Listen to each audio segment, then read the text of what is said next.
দোকানের মতো chicken roll যদি বাড়িতে বানিয়ে নিতে পারেন, আশা করি বাইরে থেকে আর চিকেন রোল খেতে হবে না। একদম সহজ উপায়ে ঘরোয়া উপকরণ দিয়ে বানিয়ে নিতে পারবেন এই চিকেন রোল। সবার প্রথমে মাংসটা ম্যারিনেট করে নেব। কিছু সলিড মাংস নিয়েছি।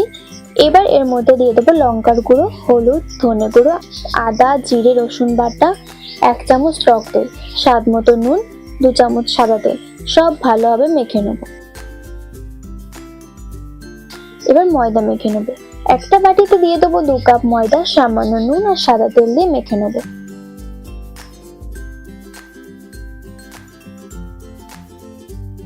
এবার জল দিয়ে ভালোভাবে মেখে নেব।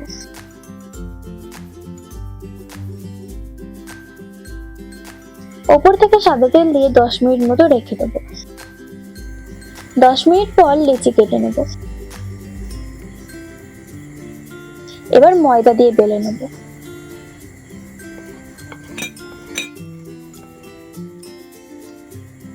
এবার ছুরি দিয়ে এরকম লম্বা লম্বা করে কেটে নেব।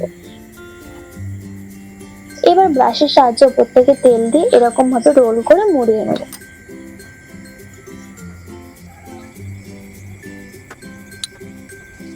পাঁচ মিনিট পর রেস্টে রেখে বেলে নেব।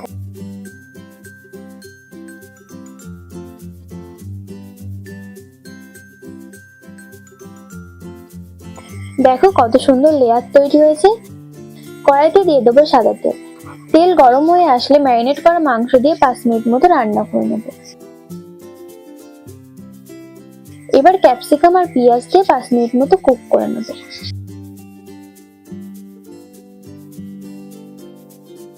আমার মাংস রেডি হয়ে গেছে। প্যানে রুটি দিয়ে উল্টে পাল্টে হালকা করে ভেজে নেব। এবার ওপর দিয়ে তেল ব্রাশ করে দিয়ে ভেজে নেব।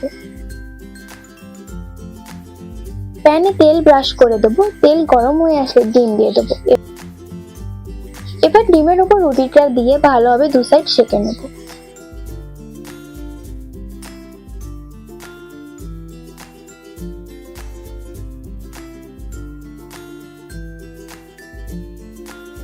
এবার এই রুটির উপর দিয়ে দেবো চিকেন পুর, পেঁয়াজ কুচি, শসা, বাদাম আর সস। আমি ঝাল খেতে পারি না, তাই এখানে আমি ঝাল দিইনি, আপনারা ঝাল দিতে পারেন। এবার কাগজ দিয়ে রোল মুড়ে নেব। আমার প্রিয় বন্ধুরা, চিকেন রোলের রেসিপিটা কেমন হয়েছে সেটা অবশ্যই কমেন্ট করে জানাবেন। ভিডিওটি ভালো লেগে থাকলে আমার চ্যানেলটি সাবস্ক্রাইব করে ভিডিওটি লাইক করে দেবেন।